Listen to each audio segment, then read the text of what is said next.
Hello, everyone, and welcome to this week's edition of Between a Pot and a Hard Place. I'm Five.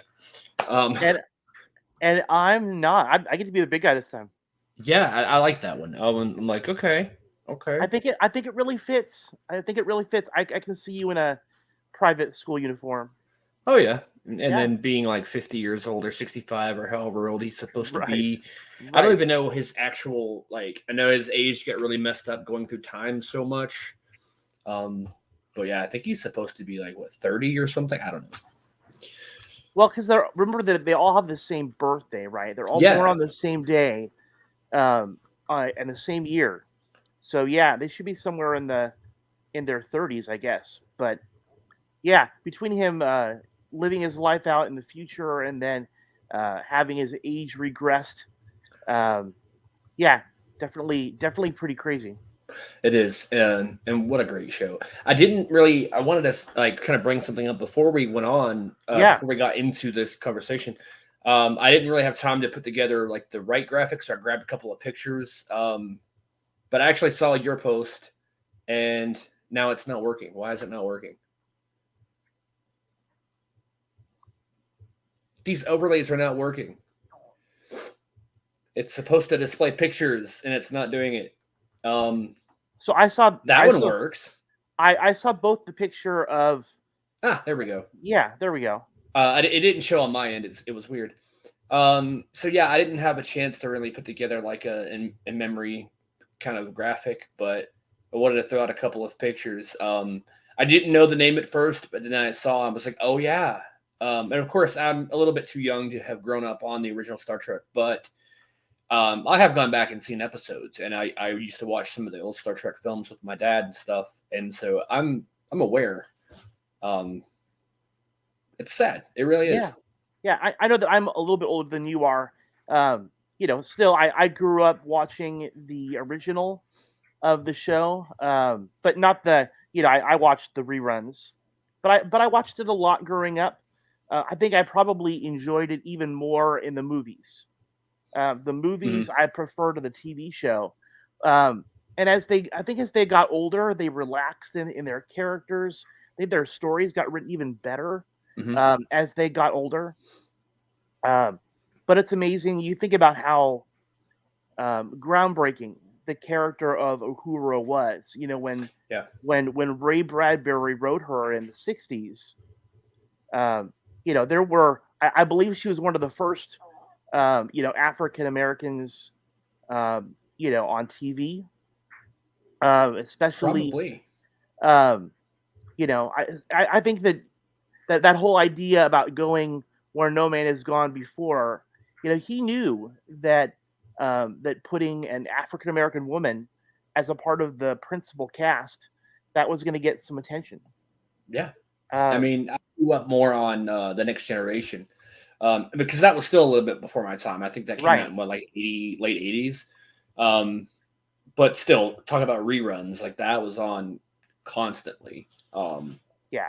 I mean, But of yeah, all the versions of Star Trek that are out there, um, Next Generation is my favorite. I watched Next Generation. Unlike the original Trek that I watched in reruns, Next Generation was fully in color, and it was for me it was very relevant. Um, and for me that is my cast. But still, I feel like if it wasn't for the work that people like Nichelle Nichols did, um, and George Takei and oh yeah, Leonard Nimoy, and father. but all of those, if it hadn't been for what they had done, and for the world that Ray Bradbury created, there wouldn't have been all of these different versions of Star Trek that Right. we enjoy today. And a lot of the people, I'm sure, a lot of the stars on that original show, that like, especially like William Shatner, like you said, George Takei, Exactly. and then I was gonna say LeVar Burton, but that's, I'm getting them mixed up again. Next Generation, but like some of those people, had it not been for that show, they might not have become as big as they were. I'm sure they could have went on to do other things, Oh but yeah, I mean, it wouldn't have been the same. So yeah. yeah, that's and there's not many of them left. at this No, point. I think no. Shatner Of might the be one of the only ones. Shatner and Takei are the only ones Yeah. of the originals that are left. Um, so it's just crazy. It's just crazy. Um, and I hadn't really. I know that you know time passes by and these things are kind of expected. Hmm. You know, especially when people get older. But it's still that one, Nichelle Nichols, Uhura, that one Yeah, really hit me hard today. it really did. And I don't know how old this picture was. I'm sure probably I'd say within the last 10 years. And I didn't recognize. I knew she looked familiar when I saw that picture, but then I was like, I saw that one, and I was like, oh yeah. Yeah, And de- instantly, I was like, okay. definitely her in that red outfit. Um, working comms. That is her iconic, pose. So anyway, that's cool. She did it better than me, but She beats both of us. yeah. Another thing, I kind of slowly start to talk about more collectible things on here. We're gonna Yeah. eventually. We're supposed to have gotten Dan on here a long time ago, and I meant to reschedule him like 2 weeks ago, but totally forgot about it. So sorry. I don't know if you're watching, but if you are, I'm sure you will at some point. We will get on here one day and talk about the Turtles figures. But I wanted to throw something out related to toys. I just saw this online not too long ago. It is a Lego set of The Office. Oh, cool. So I'm a big Office fan. Right. Got into the show like in the last 4 seasons, and then caught up to that more recent episodes, and then kind of finished out the series new. This, I don't have more pictures, but this is the one I have. And it has pretty much all of the cast. I almost tried to click on the Zoom icon right here, but it's from the actual screenshot. I'm like, that's not going to work. But yeah, it's got all the little rooms in it. It's got most of the office in it. There are a few rooms that aren't included, of course, but the amount of Lego minifigures that are in this set is amazing. And I think to myself, I have to get this. And it's hard to believe that this is over 1,000 pieces. Just this right here is That's over 1,000 pieces. According to this is from Walmart.com, but it's it'll be sold at other places, I'm sure. But 1,164 pieces. Now that is including all the little minifigures, probably in like the hair is one piece, the head is one piece, the chest, unless they're counting each little piece. But the office itself does not look like it's 1,000 pieces, But then again, all the little decorative things and little shelves and it's still crazy. And I love Lego and I love the Office at $120 price tag though. These sets are insane as far as pricing. There's so many good ones. Like I was not a huge fan of Friends, but I liked it enough. And they have the Friends set Lego, and then they have a Sesame Street set, which I'm at 35. I'm not like, yay, Sesame Street. But it's really cool. It's got the buildings and it's got, the Big Bird figure and then the Oscar and the Elma, like all the Lego aspect of it makes me really want to get that set. It makes me wonder, if they've got basically a Lego version of the set for a lot of the major shows. I mean, probably they're starting to do it. Like the OC, I never watched it, but they have a Lego set for that. I even saw the Queer Eye show. They have a Lego set for that. Wow. Yeah, it's weird. They're doing, I guess it's a big thing. Like they're doing all these Lego sets. And then, of course, they have the Lego City stuff, which is like more generic. Like, here's a road, here's a cop car, here's a helicopter. Then they have Lego architecture, where you can get the Empire State Building, you can get the Taj Mahal. They have the White House, several iconic landmarks across the country. They have, and across the world, really. There's an Eiffel Tower. They have all these sets, and it's just like, wow. So if I ever win the lottery or anything, I'm probably going to buy quite a few Legos. There's a really cool Adam West Batman head. Oh, like cool. The bat cowl in Lego. And I have like the Lego Batman head, but those are like $60 a piece. And those are fun to build, but I mean, I don't know. That's a lot for Lego, but they're fun. They are fun, and it's really cool. Wow. Okay, so it's an idea. Lego January 6th. I guess. I mean, they could. Let's have a Lego Insurrection set. Lego, come on. Right, Send it. right. Send one to each of us. We'll review it. We'll build it. Um, and then we'll let you know. Be a lot of random little generic Lego figures, and then just a Capitol build. Oddly enough, though, I think they have a Capitol building in the architecture sets line. So you could probably just go buy the Capitol building and then get a bunch of random Legos and like stick them on top of it, and then there you go. Yeah, That would be pretty funny. I also, before we get into Umbrella Academy, I don't know why I wanted to share this, sure. but I also did a thing today too. I realized I was losing my hair a while back, and so we'll throw a picture. This is what it looked like earlier this morning. Oh wow. And I'm not really ashamed to show this. I'm like, it is what it is. And I didn't realize there was that much gone. So I thought, okay, why don't I just get rid of it all? Wow. You So picked it. I look weird with my headphones like this, but yeah, I was like, why don't I just go ahead and shave it off? Yeah. And it feels better and it looks better because my mom was like, oh, you look younger. I'm like, it's funny that like the more bald I look younger. And then, yeah, it was just, I don't know. It is a pain to shave your own head, though. I'm sure it's one of those things that takes a little bit of practice. Yeah, take the cell phone and like take pictures of the back of my head and then zoom in. There's a line, try to feel it. Like, okay, there it is. Keep your finger on there, get the clippers, and then like my head is sweating, so like all the little hairs stick. So I don't know what's cut off or what's just stuck there. So I eventually I got it all done, and I'm like, okay, let me shower. And then as I'm showering, I forgot that I didn't like trim the beard and line it up right since there's no hair on the sides now. I'm like, I'll just do that in the morning. I don't want to take a second shower. Right. So, but yeah, I mean, it is tricky to get it's the back of the head. Even with a camera and all this, it's really hard to get those specific lines that you miss. And there may be like a weird shape in the back. My dad used to laugh at me. I would do this once a year, and he would be like, "Ah ha ha!" I'm like, "What's so funny?" And there'd be like a big strip in the back I missed. Right. But I don't think I missed anything. I think I got it all. But yeah. I will say the one benefit of being married is that my wife usually cuts my hair. So if there's a strip that's not cut, then she did it on purpose. At least you have a good bald head. I mean, yeah, it is odd, but yeah, not everybody has a perfectly round cranium. So. Well, there is a weird, like the back of it kind of like has a little like push out, and like my head is kind of big.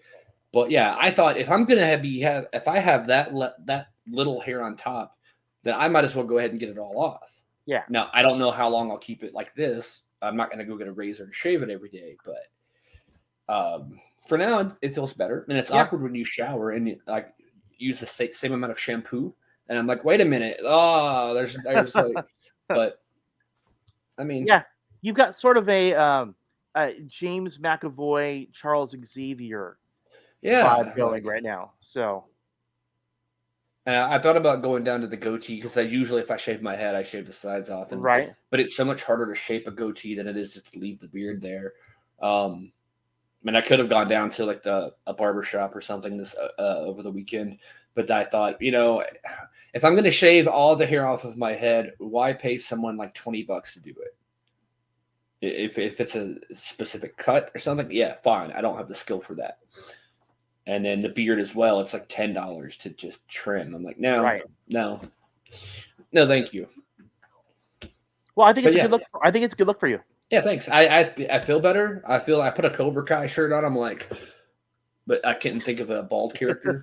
So, and I wanted to do a mohawk, but that's literally the one hairstyle I can't do. So, I could have I guess taken the hair I cut off and like made it into a mohawk and glued it on maybe, but I think what you could have done is you could have like done 2 mohawks, but as long as they were on the sides. Yeah, like is it called a reverse mohawk? Yeah. Or is it called I could have done that. I had enough hair. That's pretty much all of my hair was on the sides and then straight in the back. I could come up with a new mohawk design because it's called I don't know what we call it, but a mohawk that goes the same shape but goes around the side of your head. No hair above it, no hair below it. Just a strip that goes like on the back of your head. I've seen people that have done, creative mohawks before. To be honest, you're better off just being bald. Frankly. Yeah. So. I am. And eventually, though, I'm going to lose so much where it's like I literally have just that perfectly round, bald shape and just the strip on the side. I wish Yeah. hair when guys lose their hair, I wish it could start here and in the back and go to the top, so you'd have this big circle of hair on top. Doesn't work that way though. It's always No, either in no. the back or in the front, but it always goes from the top first. It's weird. They need to fight Elon Musk. Get on that. Find out why. You've got money, so you could do You would, experiments. I realize that there are treatments out there for hair, Oh yeah, but I feel like there's also so many scams out there that I have no idea who to trust as far as what is like a legitimate way to treat hair loss. yeah. I made the mistake one time of clicking on like a Bosley ad, and now I keep getting letters in the mail. So I'm like, I had thought about doing it just to see, like, hey, would this really do anything? I'm curious, but then I was like, yeah, it's not worth it. I don't really care that much. It would be nice to go like this, and then like do your hair in the wind or whatever, but I don't need to do it that bad. So we were looking at old wedding photos. So my wife and I celebrate 22 years of marriage on the 19th of this month. Oh, nice! And Congratulations on that. thank you, thank you. But when I got married, I was 200 pounds, and I had relatively long blonde hair, and like it was like my favorite thing, and I could do exactly what you talk about. Yeah, You know, um, if I only knew back then what I do now. yeah. I think the last time I was able to do that was like 2009, maybe 2010. And I had this I had a girl. It wasn't really a girlfriend. We had gone out a few times. She's like, "You have the homeless guy look," because I had like a longer beard and like the hair that was so long it was like kind of covering part of my eyes, and it was actually down to where hair is supposed to be. And yeah, eventually it just went away. She You said could, you had a homeless guy look. yeah, I mean, I kind of did. I had this longer beard and this hair in the front, kind of, and it was just like, and I wore like a hoodie, and I was walking around, and I think the hoodie was old, and there was like a rip in the sleeve. Like, Were you asking people for change and all that kind of stuff, or I mean, only a couple. only a You know, couple? like, do you have no? If I ever do that, I'm going to ask for $100. Right, Like, do you have $100? And then that way you'll get more money. right. You only have to. They only have to say yes once, and you're good for the day. Yeah, I mean, I guess so. But yeah, I don't think I want that to be my career. I was looking for the other pictures, but I don't have any more. That was it, pretty much. Unless you want to see the Legos again, yay, build it. That's No, pretty much it. what I love about Legos, whenever I see them, though I don't use them or own a whole lot of them at this point in my life. I remember as a kid, my brother and I just, having Legos spread all over the floor. My parents, it was like a hazard in the house. You never knew what you were going Oh to yeah, step on. But I feel like so much of my creativity as a kid and ultimately as an adult, I really owe to those toys. They just kind of yeah, allowed my imagination just to run wild. yeah. I used to. It's not Lego, but I took thinking of old school toys that still exist today that probably will never go away. I mean, Yeah. you're talking about yo-yos, Lincoln Logs, which Lincoln Logs aren't as big, but they're still around. Legos, I said Legos, but Legos again, get more, build together. Not a sponsor. Wish they would be. But like that, and then the The Etch a Sketch, erector sets. Rector sets, Play-Doh. But Slinkies, when I had a Slinky, if someone give me the plastic one, it's a bad gift when you get a plastic Slinky and socks as a kid. You're like, oh, a green plastic Slinky, yay. And then you get home and then go to the store and get a metal one. I used to put it to my ear and do like that to hear the but then it would pull on my hair. I was like, ow. But it was a cool sound. Now you can go get a metal Slinky and it won't pull your hair.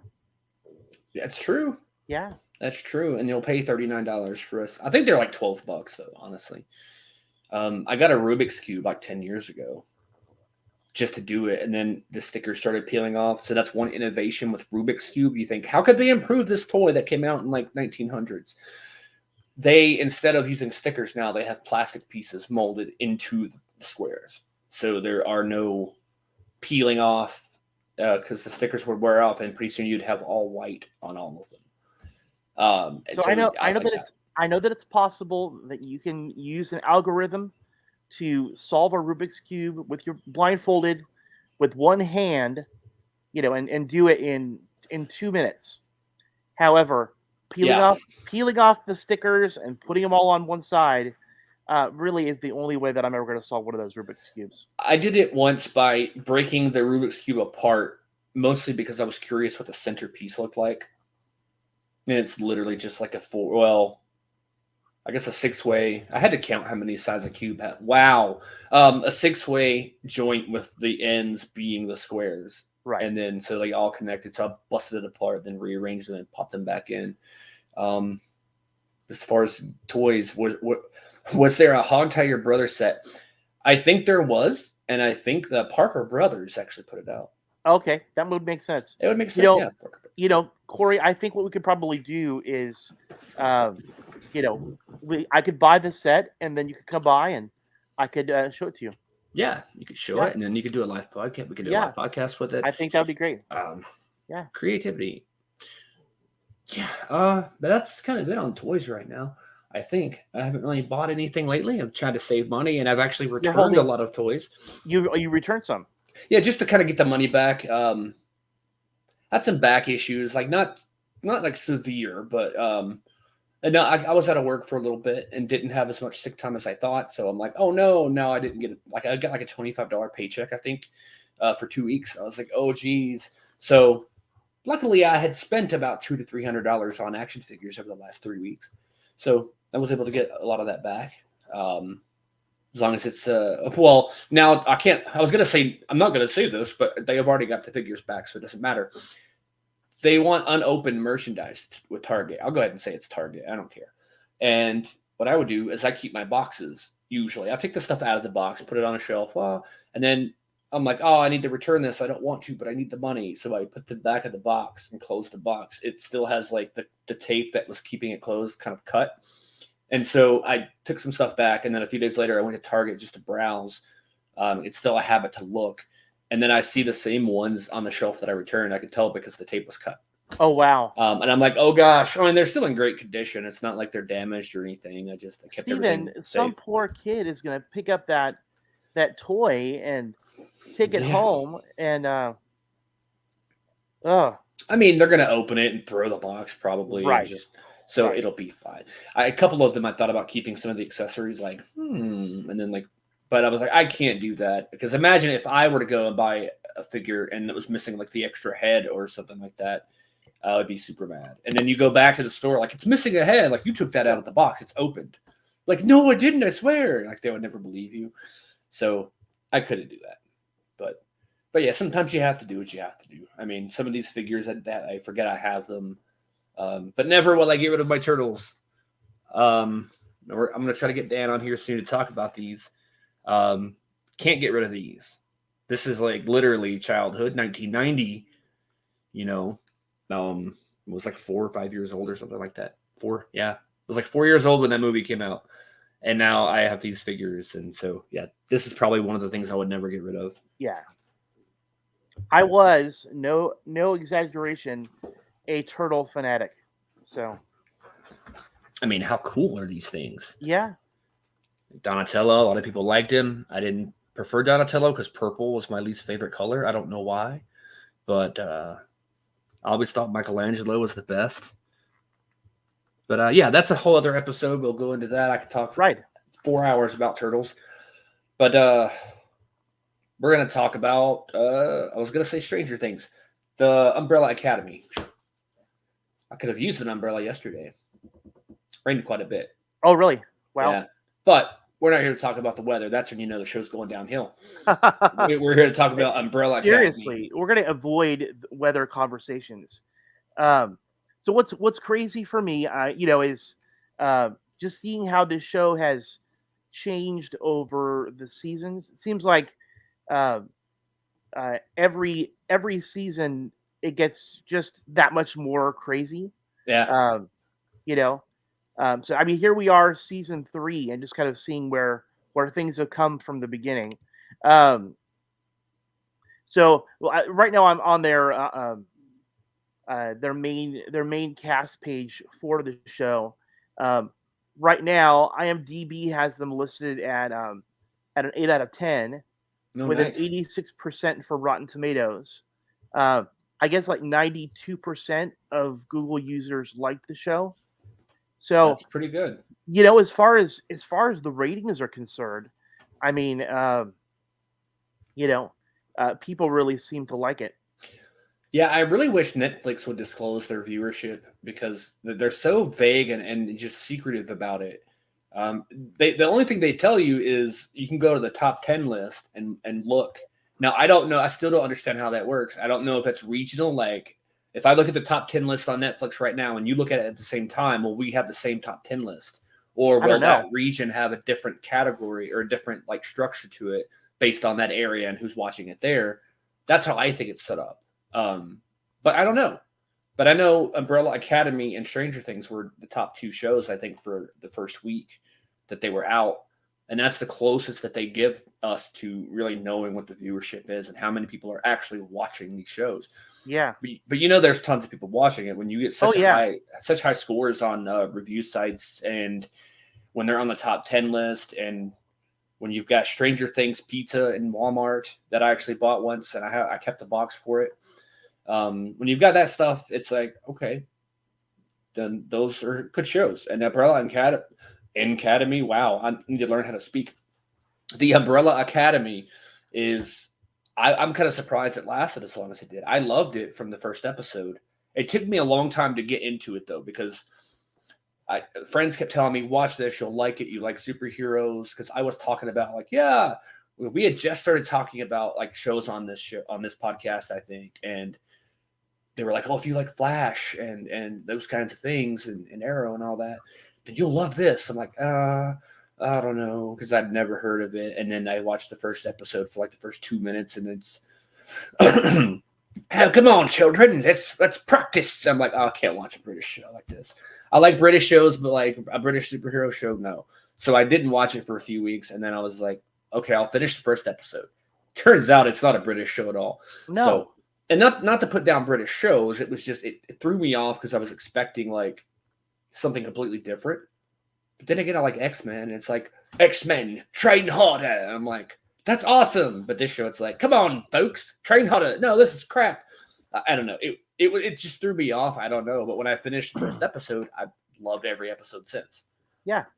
I mean, you realize that it's sort of it really is a twist on Charles Xavier Mm-hmm. gathering superpowered kids essentially to go and fight crime.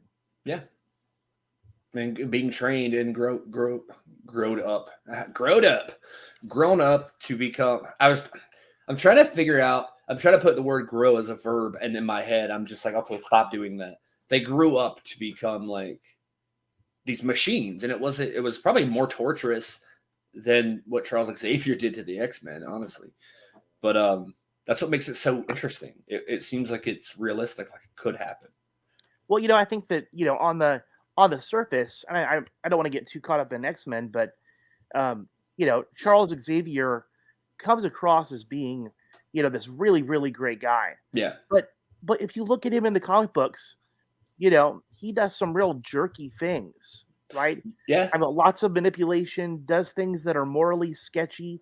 Um, and so when we look at somebody like Mr. Hargreaves, um, who plays that Xavier kind of character, Mm-hmm. he's a far darker version. It's almost like Oh yeah. he was going to do anything and everything he had to do in order to, uh,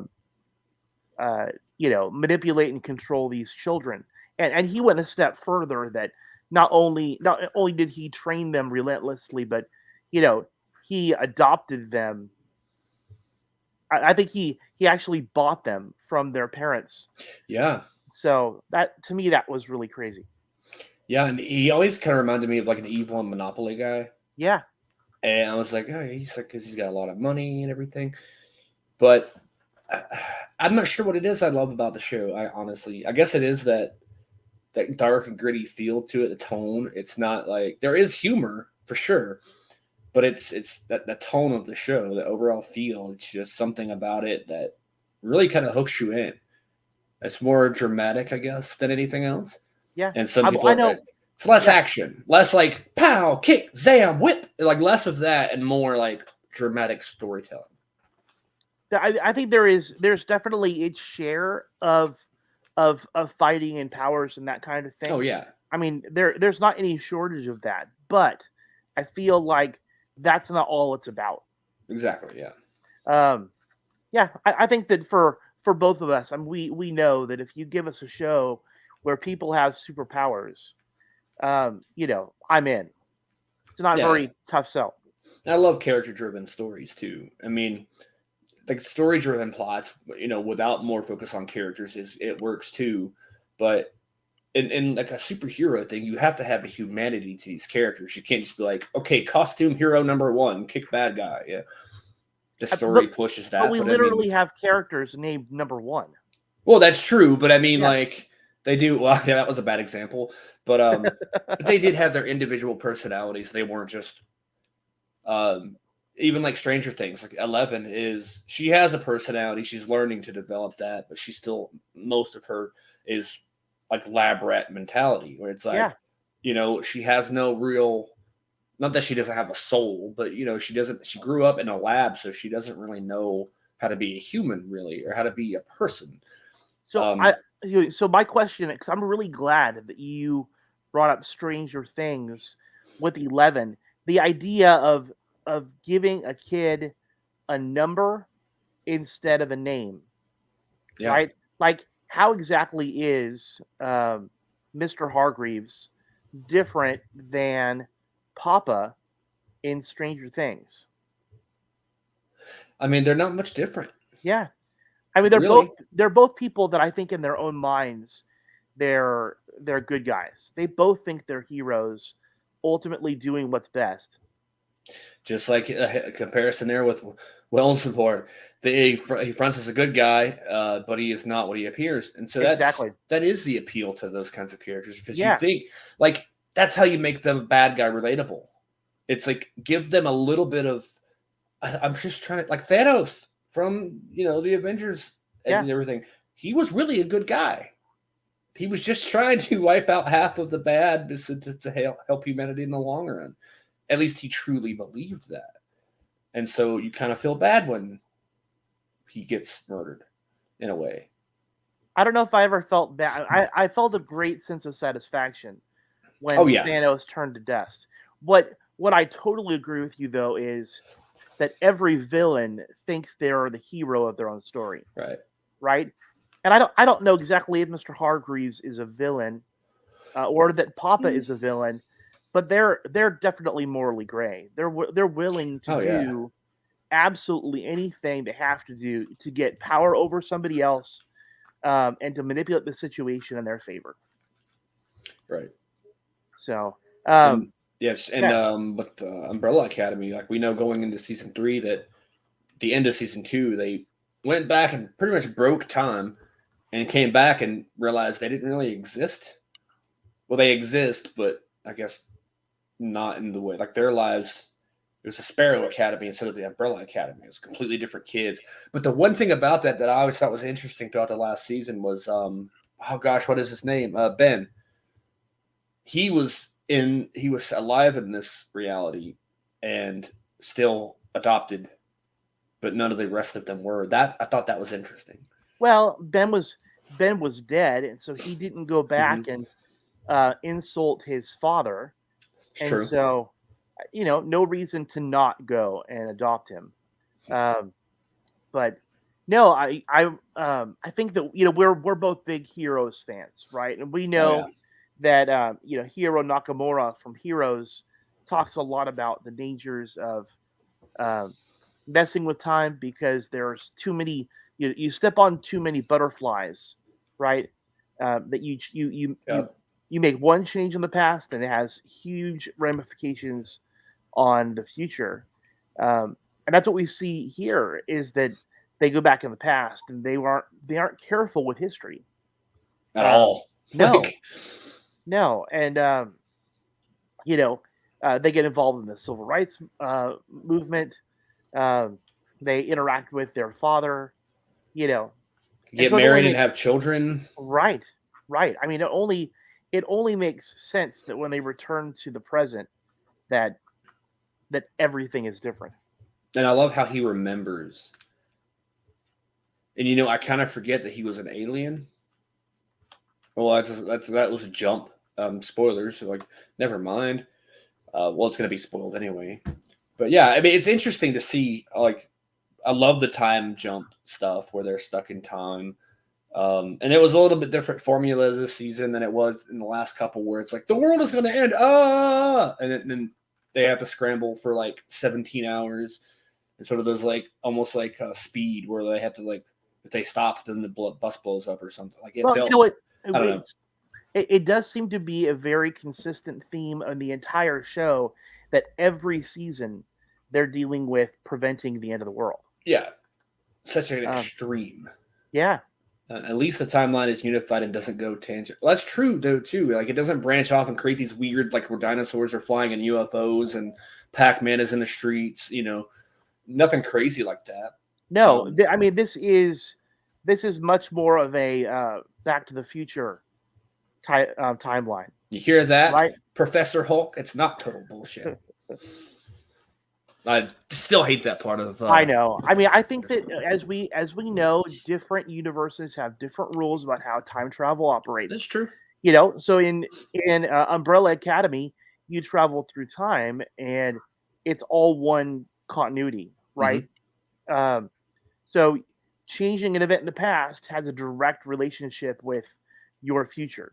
And that's exactly why 5 is a perpetual child. He can never really age because he's gone through time so much that like his like whatever it is like has screwed up, and now he just can't age because of the time. It took me a long time to accept that too. I'm like, but he should have grown, and he's been but Savitar, and but I was like, no, I get it. I mean, going through time so much that like your brain chemistry changes, like all this changes, and you just can't grow. He lived a full lifetime to like what in his 80s or 70s or whatever it was, and then went back, and then his body. That's the part I think that got me. He was old on the park bench, like, come here, ducks, like throwing bread to the ducks or whatever he was doing. And then he ends up back as a child again. I'm like, I don't know. But it is what it is. It happened. I agree. So Aidan Gallagher is the one who plays number 5, right? Mm-hmm. And I think what I love about his portrayal is, number one, he's essentially the youngest guy in the cast, right? Yeah. Oh, yeah. He's stuck in his 12-year-old self, or I guess maybe early teens. Yeah. And yet the way that he presents himself, the way that he acts, he seems to have the confidence of somebody that is considerably older than what he looks like. I love that he's just like permanently stuck in that schoolboy outfit. I hated it at first, but I think like halfway through the second season, I'm like, okay, I like this. It's kind of growing on me. Right. Because he's the youngest, like, on the cast. And then he's also the most mature character. They're all freaking out, trying to fight each other. He's like, stop it, everyone. We must agree. Or like, he's like the level-headed one, voice of reason almost. He knows more. He's done more. And it's an interesting dynamic there with like the youngest person being the most experienced in literally everything. Yeah. I think one of the major themes of the entire show is really about what is family, right? Yeah. And sometimes you go, are they really a family? They're not related by blood. And yet all of them have grown up together, and they've suffered together, and they've fought alongside one another. It makes it a really complicated kind of situation, and yet they still consider each other, brothers and sisters. They do, and I guess that is interesting. I don't even know how I feel about it. I was like, I guess if I grew up with like a ton of people, no matter what, like I would still say that's my brother, that's my sister, whatever, no matter what happens through it all.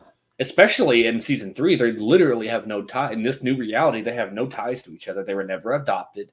They grew their own individual lives and had separate lives. They have their memories of the past reality, but that's the only thing that's really in existence from that reality. The rest of everything else is like they never knew each other. Yeah.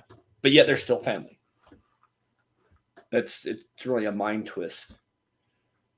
So I feel like we have to address the elephant in the room. Where? I don't see it. No. You know, not a real elephant. If I turned around, it was there. I'd be like, yeah, an elephant. No, I think that one of the interesting things about what they've done with the show has been the evolution of Vanya. Yeah.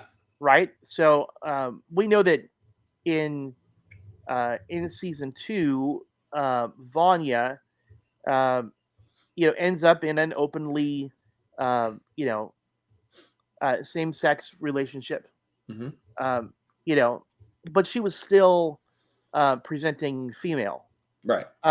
In season 3, though, she makes the decision to go from being Vanya to Victor. Mm-hmm. And that really does parallel the real life change of Ellen Page, right, to Elliot Page. And I know there's going to be a lot of people out there that love this show that in season 3, I'm not going to watch this anymore. And it's like, okay, but I'm not going to linger on that because it's not my life. I'm not going to make the decisions for somebody else. And I'm not going to try to pretend to be okay. Like people always try to hide behind like, oh, I'm not judging them. I'm not going to accept. I'm not going to change how I look at somebody, or all their credit's going to change to Elliot Page. Like, who cares about all that? Let the person be the person. It didn't bother me. The show was still just as good, if not better. I like how they actually presented it and not just like rip the Band-Aid off. Like, here it is. They did, but they didn't, because that she was struggling with season 1, season 2. And in that transition in the beginning of season 3, I was like, oh, so they're not going to do this, because none of the posters had that character change. It was all like Vanya, long hair, everything. And then you open up to the first couple episodes and it was the same. Of course, they can't just instantly go to it. They have to have the transition, because the season 2 ended in one way and you can have season 3 start completely different. And so, but I liked how they did it, because like realistically in real life, like they put the wig on probably because I think the haircut had happened before filming season 3 and the transition began before that point. So I think they did a really good job of not just shoving it in there and like saying, okay, everybody listen. They did it in a way that they had some humor to it, and I think that kind of mirrors people's real life experiences, where family members that are welcoming and respectful and everything. There's still that confusion. Like, so I call you Victor now? Like, I don't know. I just like the way they did it. No, I mean, I think number one, the show made a very serious, deliberate choice that they were going to make, Vanya's transition into Victor a valid part of the character. And they could have said, Elliot, we respect that you are going through this transition, but this is not the character that we're looking for on the show. You either need to play the character as written, or we're going to have to recast you. They're going to get Ezra Miller with a wig. And right. I mean, they could have done that. They could have, but I was really glad that they didn't. And they made that transition of, Vanya into Victor, to be a part of the character or part of the story that made sense. Yeah. And it's because it's reality. Anytime I hear a story or see a story like this, I think to what Mark Guggenheim told us, people get upset that gay characters exist. Well, guess what? Yeah. Gay people exist. Bisexual people exist. Transgender people exist. You don't have to agree with them. You don't even have to go as far as to, use the preferred pronouns. It's not really about you. It's about the person. And I can take my own opinion out of it and say, okay, this may be weird for me. Not that it is, but if it's weird for me, then I'm not going to push that back onto you and make you feel worse because I know the journey you've been on is beyond my comprehension. So I cannot sit here and make decisions or judge that. What I will also say is, you know, um, I watching it with my daughter, who's very familiar with Elliot Page, and really cares about um issues of that kind of thing. It meant a lot to her to see somebody that she respects and looks up to. That they didn't shy away from it. That they gave Elliot a platform to kind of show people this is what it's like to transition. Yeah, and So I love it because that's how, like we've talked about, that's how the person is, and that's they wanted to represent that in the character, and I think that's great. yeah, When you take something and force it away or force it into a story that doesn't fit in the narrative, then I think that might just be pushing a little too much. If you could do it in like in a more organic kind of way, like they did, then I'm all for it. Why not? But just don't like shoehorn it in there. Have it make sense and mean something to people. right. But yeah, So I think as far as the storyline for season 3, I liked the idea that we have these two very aggressively competing versions, essentially the same team. yeah, Um, I wish we had seen more of that. yeah. We saw more of the like slow, like what are we gonna do next kind of thing instead of like the actual action. I would love to have seen a scene like a huge fight scene, which we saw a little bit, but kind of a Cobra Kai in the cafeteria Right, kind of fight scene that would have, or Stargirl. They did the similar thing in Stargirl. That would have been amazing to have right. something like that. I mean, I liked the new team. Oh yeah, Um, and Mr. Hargreaves really got his revenge. I mean, he created a team better than the original. yeah. They were Um, more united. They were more like on the same page. They were stronger too in a way as far yeah, as what they could physically do and mentally do. but as the story progressed and we have this black hole and people just start Yeah, disappearing, um, that was pretty crazy. it was, and it was like in the basement or whatever, just like tucked away, and it's. I didn't know what to expect. Honestly, I thought it was going to turn into the whole, and it kind of did in a way, turn into the whole like let's save the world thing, and then suck the whole world into it, and then Right. they were going to be in some other weird thing, and it didn't go exactly how I thought it might, but it was still great. I still really enjoyed it. I think as far as seasons go, season 3 is probably my least favorite of the Yeah, three. Um, and I think the challenge, like we always see with shows, is where do we go from here? That's always the difficulty that shows have. Um, yeah. I you mean, know, this kind of, in a way, this kind of feels like a series finale. right, Because I mean, we'll fast forward to the ending real quick. By the end of the show, Luther's no longer some hulked out. He's just a normal guy. His body is normal. He was cured essentially because he died, and then he was like a ghost. When you're like, oh my god, they killed him! I can't believe it. And then by the end of it, he comes back, um, and none of the rest of the Umbrella Academy have any abilities at all. All their powers are gone, and I think right. that was really time setting in. I think because they were never adopted. I always try to say abducted and adopted because I feel like he abducted them, but he just bought them. They were never adopted and never grew up to become these different versions of themselves, and were never trained. So of course, time's going to set in Yeah, where they're not going to be there. And since Luther never went through all that, I guess he just came back to life or whatever. But that was really interesting. It's like that's how you end the show, and it's like, really, where do you go from there? right, right. I do love what they did with Klaus's character. Talk about a character who I think has shown a lot of growth from when they first introduced him. So Yeah, Robert Sheehan is the actor who plays Klaus, and we know that throughout all of the seasons, he's really used he's really hated his powers. He's run from his Mhm. powers. Um, of all the kids, um, he is really he would self medicate as a way to deal Yeah. with, Oh yeah. um, seeing ghosts like his dead brother, um, and all that kind of stuff. I think as we progress though, uh, in this season we find that he is immortal. Yeah. He Um, learns this, and it's so amazing.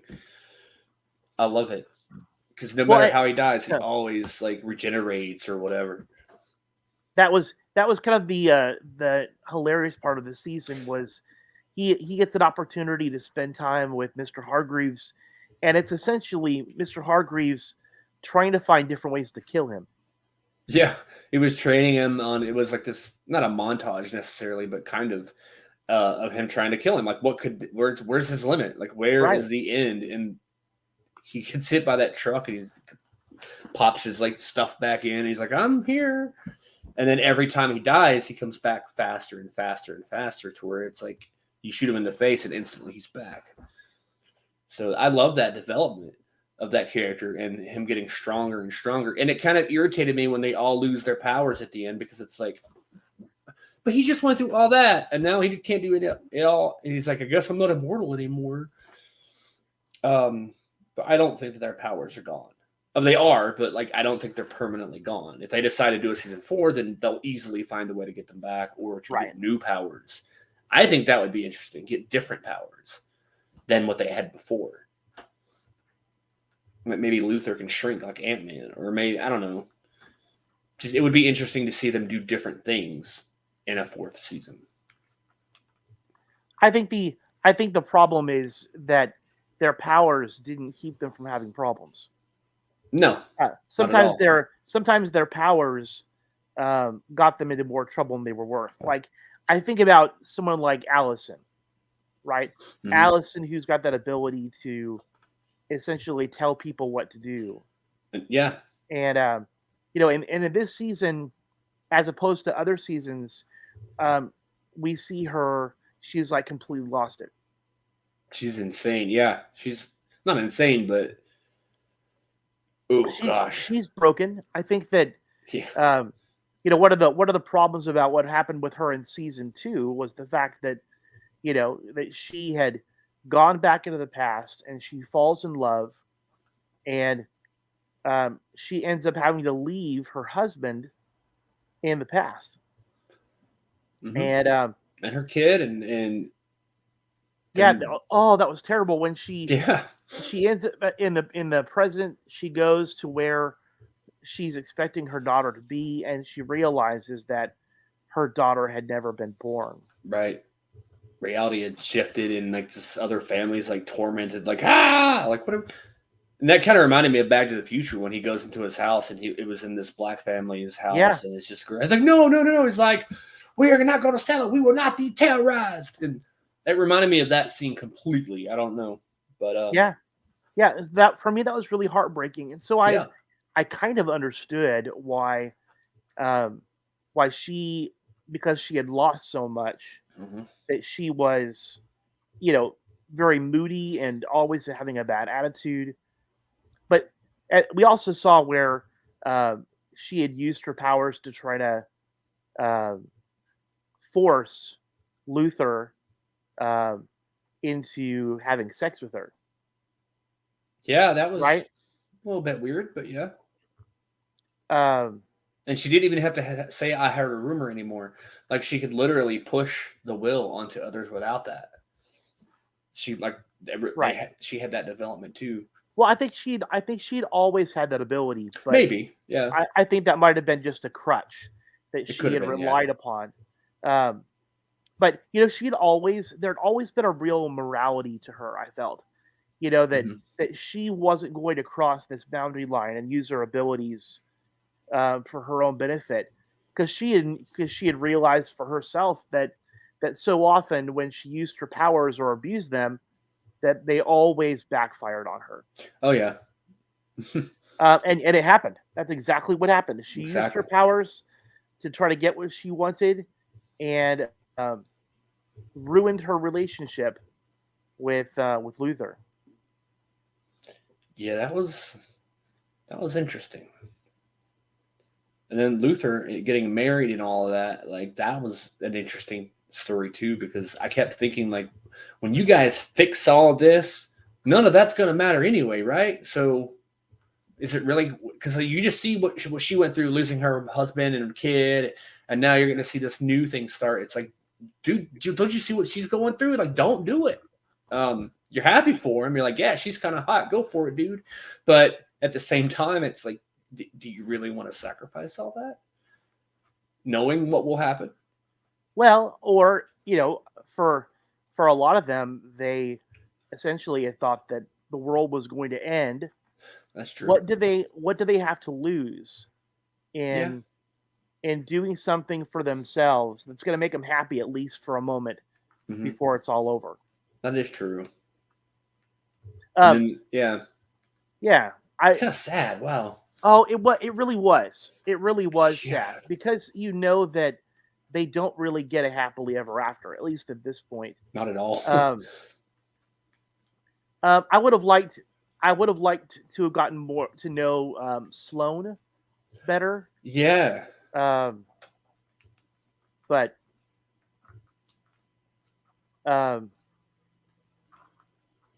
yeah, but I do feel like that was an interesting place for them to take the story. It was. Like, I really don't know what to think for the next season, for season 4. I mean, they could literally go in any direction at this point. Like, anywhere. I mean, I think that certainly, season 3 was the fallout of their travels through the past. Yeah. Season 4 though, we don't even know what kind of world they're being dropped off in. Yeah. Part of me is concerned that that the world didn't really end, and yet they're just all kind of deciding to go their separate ways. Yeah, that's the confusing thing too, because you forget the world actually ends, and where are they, in this weird pocket dimension or something like that? And it looks like they come out of that, but then you don't really know if it is or not. It's kind of, it ends on such a weird point. Like, wait, is this really? Or it could. I just hope it's not like all a big dream or something like that in the end of it all. That would be terrible. I think my hope is that people have learned their lessons from shows like Lost or Roseanne, who they ruined years and years of plot and character development by saying at the very end, "Oh, it was just a dream; it never really happened." So, did the alien machine use up their particles? I'm trying to remember that part. I remember the machine because he was trying to activate everything or whatever, but I don't know if it used up their particles. Yeah, I don't know. I'm not really sure. There are a lot of unanswered questions that I have. I mean, I think one of the crazy things is just to realize that Mr. Hargreaves had found that spot, had built a hotel around it, and had chosen 7 kids to raise and train for that very moment. Yeah. I mean, I think that had made that had really put things in perspective. That they were all set. He knew that at some point this event was going to happen, and that he was going to need to use them in order to save the world, reset the world. So I still think, though, that we have not yet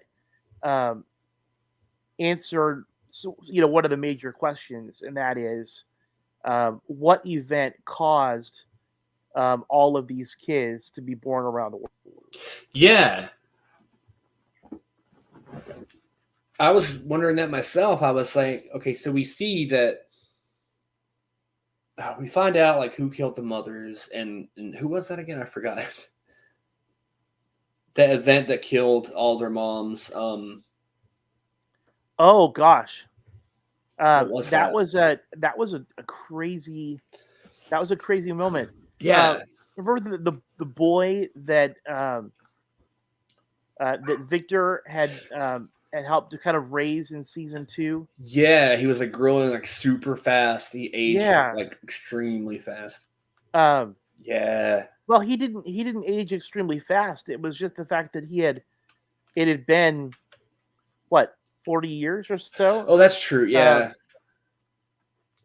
Um, but Because as they went to the past and he stayed throughout his. That's true. Yeah. trying to find out where. Because he did something with like whatever, and it just killed them all. I Well, don't remember the specifics, but so you remember that he had drowned, right? In season 2, he yeah, had drowned, and Victor had come along and had, um,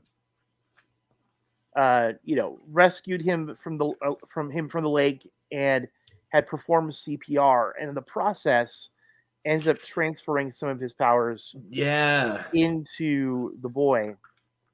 And as we find out that though he's severely autistic, he's also spent his entire life learning how to use those powers, hmm far more so than Victor ever has. right, yeah, I yeah. mean, Victor sort of turns his powers on and off, and And that's still about never it. learns, and never No, really learns how to control them at all. Really, right? not fully. Yeah, it's very reactive. Whereas this guy has um, learned how to listen and understand vibrations and everything else. Um, and so it was almost like, you know, um, that he had to come along and teach Victor how to use his own abilities. hmm But it did break me that uh, that this guy ultimately was the one who had, um, not intentionally, but he had reached out and had killed, uh, all of their parents. Yeah, and that kind of irritates me now because I didn't realize watching it the first time, but now that we're talking about it, that's a Savitar moment, Yeah, and it just clicked. I'm like, oh no, now I'm gonna be up for 3 days thinking about this, but yeah, I mean, it is what it is. I'm not gonna think too much about how did they die originally, because I'll never get an answer. So Corey says that his theory is that the first group died fighting the samurai dudes the same time the new kids were then born. I mean, that's I yeah. guess so. But yeah, I'd forgotten all about that kid and how messed up that story. Not messed up, but how like he wasn't even trying to be super. He's just trying to live, and then all of a sudden now he's lives his life controlling these powers and kills all these people by accident. But you're right. We never find out the one moment or the thing that causes all these women to be pregnant instantly, like fully, like ready to give birth pregnant within a matter of days. So was there Right. like a superhuman running around impregnating all these women? What happened? Was it? I'm thinking, okay, he didn't really just adopt these kids. He planted little eggs in all these women and then like supercharged them to have them born quick so he could swoop them back up. So Something like that. as ridiculous as that sounds, Right? knowing that he has had a plan that he was going to put in place for a long time. Um, to me, it sounds very something exactly like what he would do. Yeah, it has to be. Yeah, I mean, just that weird sci-fi element of like how these women became pregnant out of nowhere. That's one thing. But then how they all just happen to have powers. So he just happens to adopt 7 babies that just happen to have powers that happen to fit his plan. I don't know. well, and here's the interesting thing is makes you wonder, had they not gone back in the past to talk to their father, would he have had the idea to give them Oh. powers in the first place? But then if he didn't give them powers, they wouldn't have had been able to go back and oh my gosh. Yeah, great Scott. I know. Um yeah, it's interesting. I used to hate these layered things. Now I'm like, well, they're interesting. Well, It still it hurts makes my it. brain, but I know. It certainly makes it more complex than what it might be on the surface. Right. So there really kind of has to be a season 4 because, we need some answers to some of these questions. Right. Man, I feel like they would go at least one more. I mean, Stranger Things is going to 5, and 5 is it. Well, and I think that when they wrote Stranger Things, I kind of get the idea that they had planned it out to be 5. Right. Right. For me, I see that it's two very different things. Mm-hmm. If your original plan is to write a story composed of 5 parts, I love that idea. Yeah. When you write a story and you never really think about how you're going to end it, and then it just stops abruptly without any resolution, I hate that. I really hate that. Heroes. Right. Right. And I think that there are some stories that give us that very ending, and then they realize, oh, we're going to keep on going. Like I still remember watching Supernatural, and I think Supernatural season 5 or maybe season 7, one of those, they had given it a very definite, clear ending, right? I mean, they literally could have stopped at that point and said, we're not writing anymore. And it would have been a very clear beginning, middle, end, fulfilling resolution. But they couldn't leave it alone. Yeah. And they kept it going. And so, yeah, I don't know. My hope is that the writers for season 4 are going to tell a story that is cohesive with what's going on. So I think at this point we've only just started to realize how much planning Mr. Hargreaves has done, and I think once they realize that he was the one who had essentially made sure that all of them were going to be born, so he could, put them on his team. So it turns out that they are related. Like he's their real father because he's an alien that laid eggs. And kind of crazy. That would be amazing, and for them to realize that they're not entirely human. Yeah, they're like half alien. That would be interesting. That'd be a great way to end it, I think. Better than how like Legends of Tomorrow, like they had this ending, and it would have been fine at that point, but then they kind of pushed it more. They're like, let's say this now. Let's do this. Let's have this whole other scene setting up a new thing, and then not doing any of it. Yeah, I mean, Legends of Tomorrow is again a perfect example of a show that should have decided where they were going to end. Right, and they got themselves to the major pickle of where do we go from here? I mean, we've made Super Bebo. That was amazing. It was amazing, but how do you beat that, right? How do you beat that? And when they tried to beat it, the show just became, completely unrealistic and unbelievable, and that's when I stopped watching it. Yeah, right? I mean, I kind of stayed along just for the ride, especially when I didn't find out because no one found out it was going to be the last season until after it aired. Yeah. I don't know. I just kind of stayed with it just because I was like, one day they're going to do something different. I didn't hate any of the episodes. I just didn't like the direction of where the story was going all the time. Season 1, the best. Season 2, still pretty great. Really, the first 3. The whole thing with Thawne and Damien Dark, loved that. That actually might be my favorite season, honestly, because Reverse Flash, not related to Flash at all, just a completely different thing. And then all those feel this army of time remnants, and it's just like that right there could have been a series finale. Oh, yeah. How good it was, how epic it was, and it was just like that was the perfect.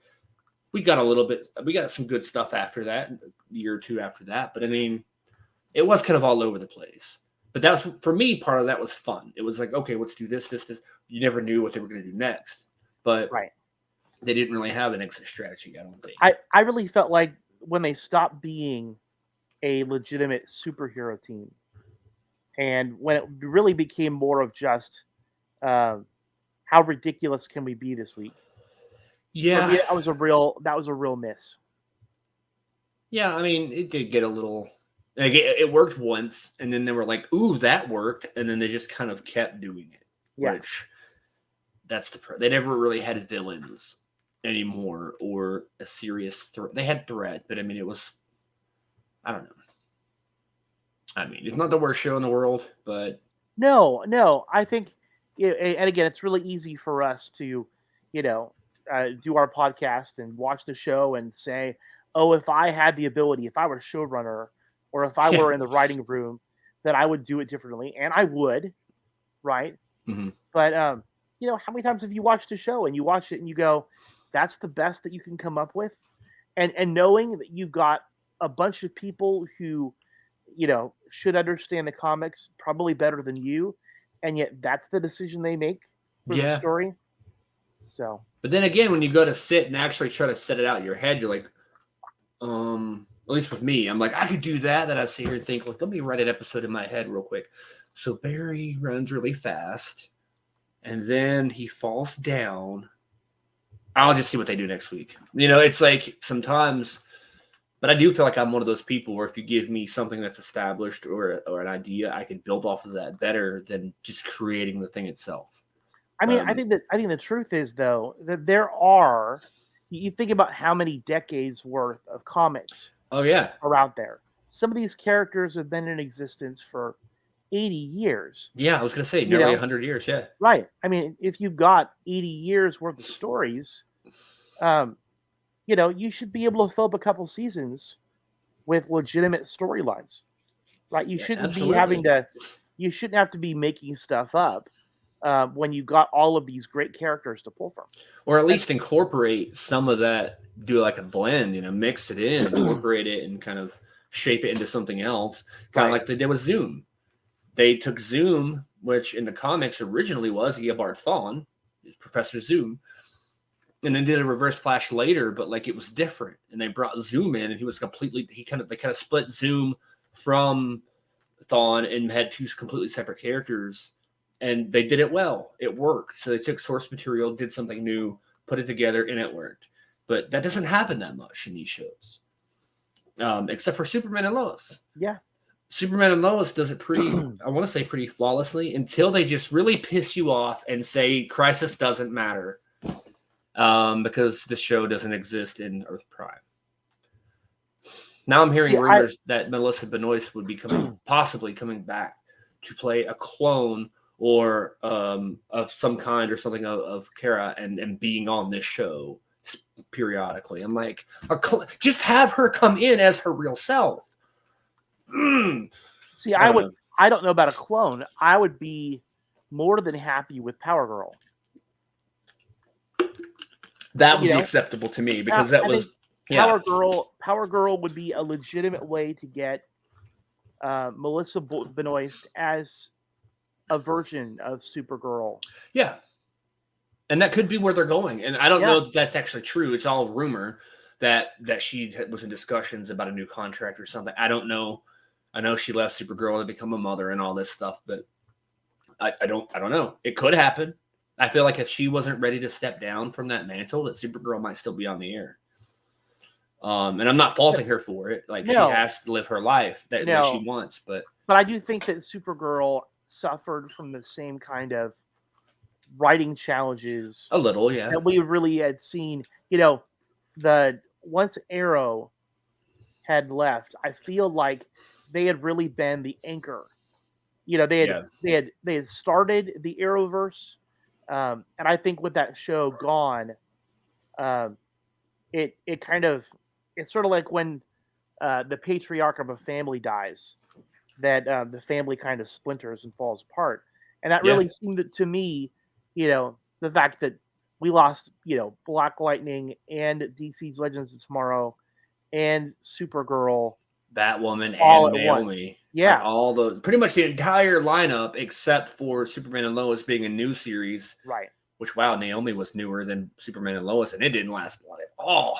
You suck. No. Said, anybody who had watched Naomi knew it wasn't going to last past season 1. I mean, they gave a try. You know, I got to respect them for going out there and doing it at least. They gave a try. It just wasn't a good try. But it just wasn't. I think it's a source material. I don't think it was anyone's fault. I think it was just too new to develop into a series that quick. Because like Naomi character was created like 6 minutes ago, or something, like literally like less than 10 years ago or something like that. And so it's so new that was it ready for a series or even a film or anything like that? I don't think it was ready. But even Stargirl is a relatively new character. That's true. That is true. I think that had the writing and directing and casting been up to par, I think they could have made it into something better. Yeah, I do gotta say with Stargirl, there is much more deep rooted like connections to like the Justice Society of America and like those that golden age or silver whatever age. They're more tied to that history. So like that had a little boost. Like if Naomi had a little bit more to pull from instead of going, hey, it's Superman, and then nothing ever come of that. Why? It's almost like me going, look, a light bulb, and then never talking about it again. Yeah, what was the point? After that, I was just like, I can't watch this show. Yeah, I don't know. It just wasn't. But speaking of Superman Lois, coming up in August 21st, Sunday, August 21st, Jordan Elsas is coming back on to talk with us about Superman Lois season 2. I've got to say that was such a surprise to check our Twitter message, our DMs, and see that he had responded and then he kept his word. You know what I mean? Like how many people say, "Oh yeah, hey, I'll be glad to come back," and then they ghost you. Yeah. And here he is in between seasons, and so number one, he's a great interview. Oh yeah, he's a great kid. Like I love that guy. He's only like what did he say? He was 20 years old. Yeah. Well, we haven't talked to him in over a year, so I like 20, 21. He's so young, but he's so sharp and he's super intelligent and he's such a good all around person. Right. Well, and then we think about how much his character has changed.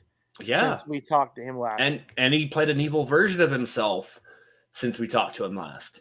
And we have questioned. I can't wait to see his reactions and hear his reactions when we say, "Why did you lie to us?" And kind of maybe try to get a wink for season 3. Right. Well, and part of me goes, in retrospect, did he really lie?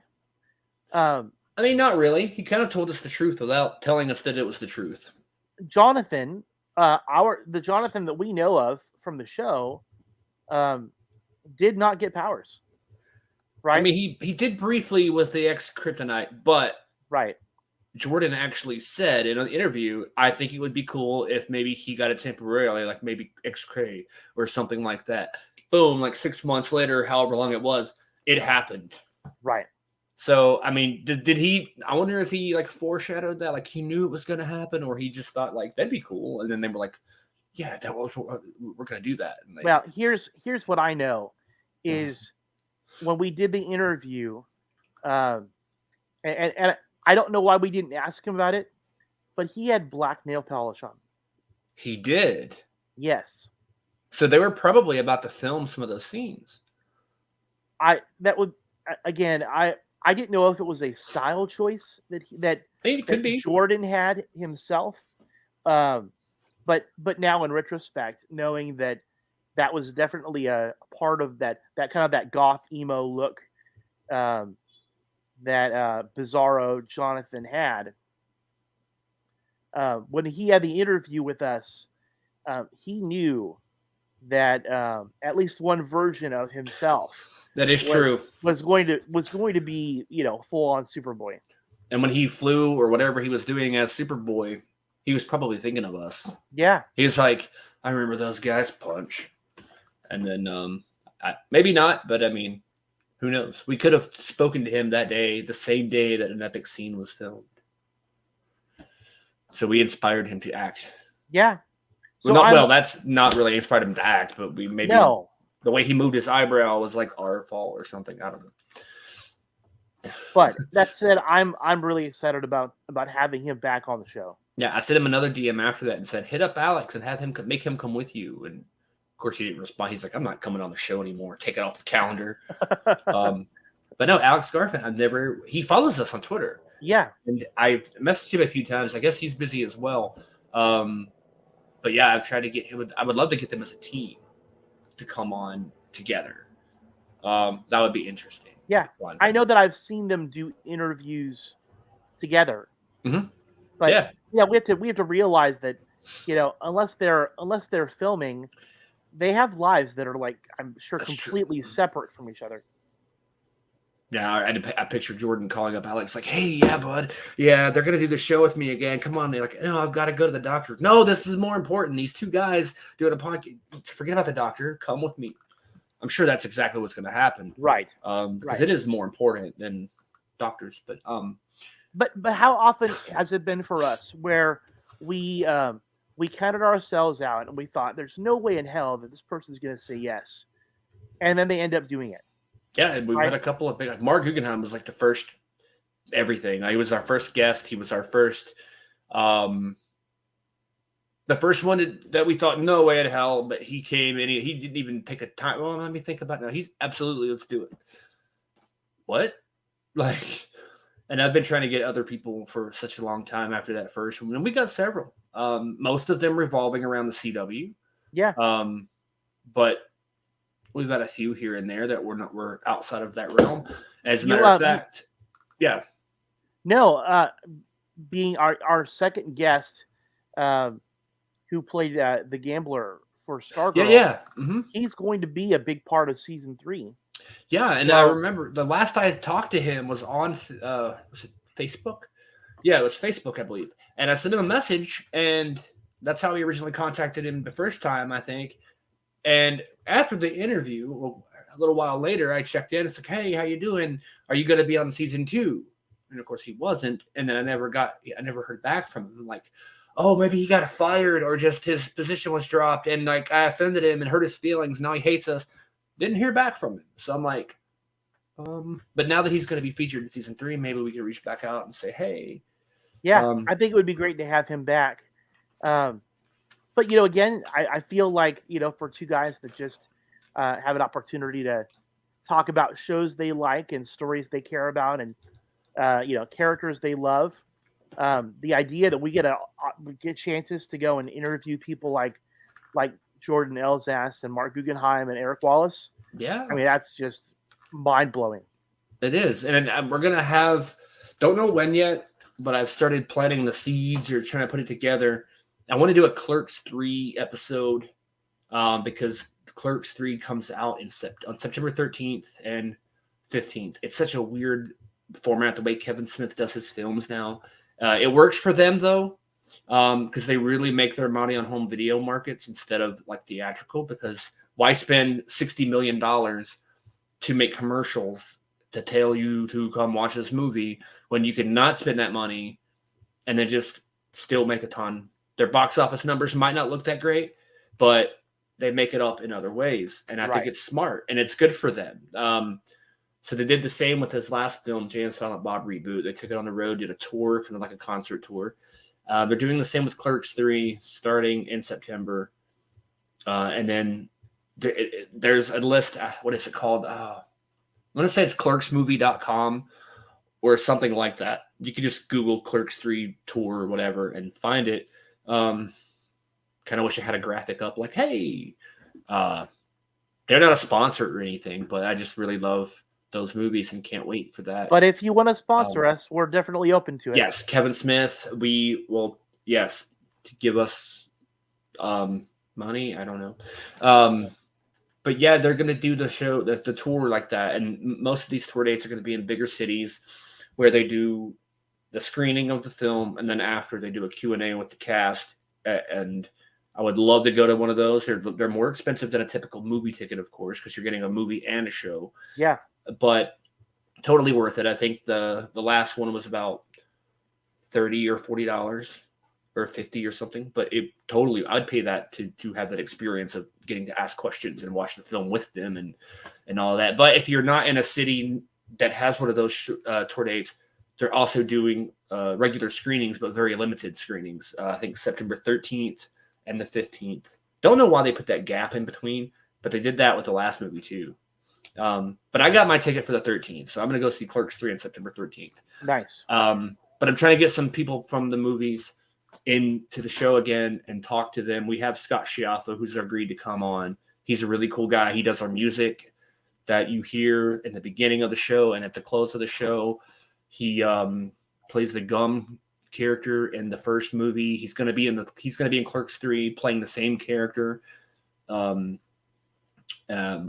many people in that movie. I'm trying to reach out to some of them and get them here. And if nothing else, Scott's really cool, and we can talk to Scott. And that's probably going to be mid to late September when that show happens, because I want the movie to come out before we interview anybody, so that we don't go, oh, what's going to happen in Clerks 3? Tell us, please. And they're like, I can't tell you, wink, wink. And then it's like, oh, I want to know kind of what already has happened in the movie. So I'd rather talk about how the movie was than ask what it's going to be without getting answers. Right. Right. Well, and I think that will give us more to talk about with him specifically. Yeah. So I don't know if you'll get a chance to see it at that point. I mean, I don't know where it's going to be playing, but I would imagine a theater out your way somewhere will have at least the basic screening.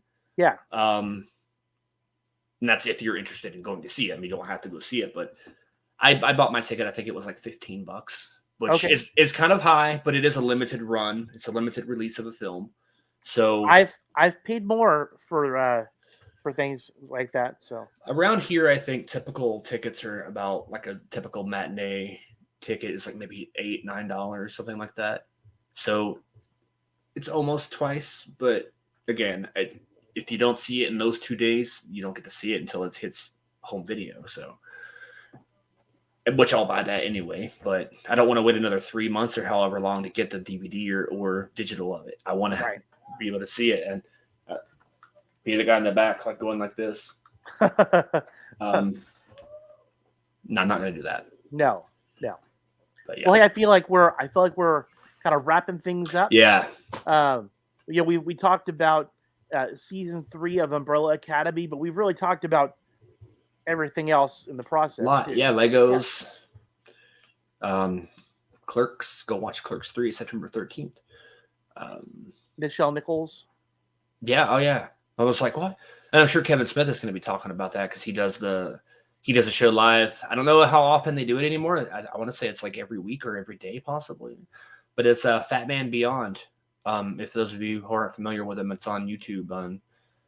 It used to be called Fat Man on Batman, and then he lost a lot of weight, so he's like, oh, let's just call it Fat Man Beyond because it still plays off Batman. So he's clever when it comes to titles. Oh yeah. Because one of the taglines, I should have had the poster ready. Next show, I'll have the Clerks 3 poster available to look at. I mean, you can go find it now. But one of the taglines on one of the main posters is like, Clerks 3, we're too old for this shift. And I'm like, oh, yes, this is amazing because they're in their early 50s now. Wow. Because, yeah, I mean, the characters, same job, same store. They're like 50, 52 years old, 51, whatever, and they're still doing it. Boy, that's sad. So, yeah, but they own the store this time. Okay, so they're not just employees. They're moving on up. Yeah, they bought it at the end of Clerks 2, and now they're owners. But something tells me their life is going to be just as miserable as it was. But yeah, can't wait for that. So, but it's been fun, and thank you. We're gonna get Dan on here from Dan's Toy Box. I want to try to shoot for that next week. I want to try to get him on next week.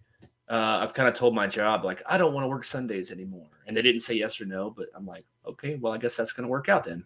Because I didn't go to work today, and nobody said anything to me. So I feel like I deserve that after a year of all this other stuff. And if it becomes an issue, then it becomes an issue. But we'll see what happens. But yeah, next week, if not that, then we can talk about Full House or something. Okay. Or I'm sure we'll find something to talk about. Yeah, there's something new. Beavis and Butthead actually, Dave. I don't know if you've got Paramount Plus or if you were actually ever into Beavis and Butthead, but just throwing it out there to people. It was like really, really, really big when I was in high school. Yeah, I mean, I was a little bit younger, but it was still big. I remember I would take my shirt over my head, run around, and I am Cornholio. yeah. I mean, they do. I'm old enough now where I can buy the teepee for my bunghole, so I don't Yes. need it from others. But I watched the movie like a week or two ago, the new Beavis and Butthead film that's streaming on Paramount Plus. Beavis and Butthead Do the Universe. They go to space, and it's really it's funny. It's what you would expect of Beavis and Butthead in space. They kind of play on like a multiversal type of. You can tell they're playing off the Marvel stuff and all that. Of So course. it's really interesting. And then their new series is debuting on August 4th on Paramount Plus. So just if anybody out there is a big Beavis and Butthead fan, or at least liked it as a kid at some point, then you can check those out on Paramount Plus. I thought I canceled mine, but then I remembered that they were like, no, don't leave. And then they gave me a discount. So it's like $6 a month. So it already came out this month. So it won't come out again until like August 28th. So I was like, I may as well watch Beavis and Butthead on the 4th. There you go. So there you go. Go watch that, everybody.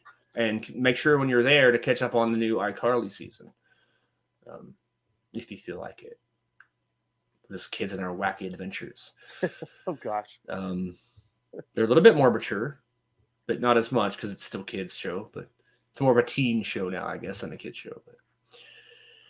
But yeah, so go watch all those things and come back to next week to talk to us about either toys or some other stuff. I don't know. And soon we're going to, hopefully, this may not be recorded for a podcast, but getting with Jay and Todd, because they both had been trying to read that last script that I had, the second draft of it, and they were going to get back to me. They were ready, and then I wasn't ready. And then so it's kind of back and forth. But Todd has recently moved back to LA. So he says he's there now. He's like permanently fixed in LA again. So anytime I get to come out, it didn't work out for July like I wanted it to, or June, but there may be time at the end of the year somewhere, or maybe next year. But he says he's there, and he actually went to Northwood Pizza today, I think he said. Oh, really? Cool. And I told him they're all set for and willing to do the live podcast from Northwood Pizza. So, and I'm still trying to convince them for all of us, all four of us, to do like the podcast and use that as a commentary track. Like do that or whatever. Watch the movie with them and do it as an audio commentary for Northwood Pie DVD. So, well, I mean, we're already executive producers? I think something like that. We're or associate producers. Yeah, associate producers or something like that. Yeah, so go watch Northwood Pie. I think it's on Tubi TV. One of those other ones. Yeah, Tubi TV is great, by the way. I don't know if anybody has it, but it's amazing. It's a legitimate free site, and they have apps and everything, so you can watch it on whatever device, and it's amazing. I've been watching Japanese Power Rangers, who are more badass than the American ones. They're not pathetic on their own, although they are kind of better as a team. But they're still tougher than the Americans. But there's so much more on there. I mean, they have Alf is on there, like the A-Team. All these old shows. It's really cool. So check that out too, everybody. All right. But yeah, we'll go ahead and wrap this up, and hopefully everybody has a good week.